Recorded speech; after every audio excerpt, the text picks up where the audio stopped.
In the folder where you downloaded your asset, you'll find the water here. You'll drag the water material to your scene. You can position it, adjusting its height until it's exactly where you want it. After that, we'll add the particles, the two specific ones that we need. Now let's configure our character.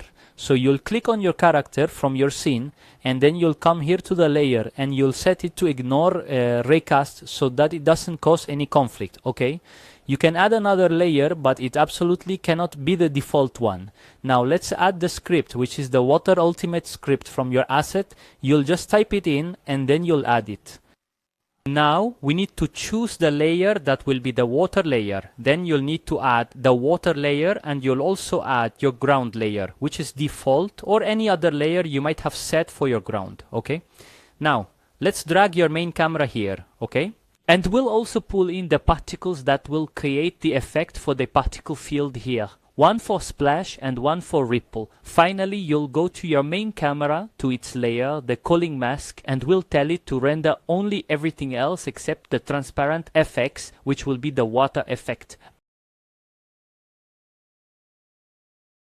That's it. Now, all we have to do is press play so we can run our test. And look at that, your water is functioning perfectly.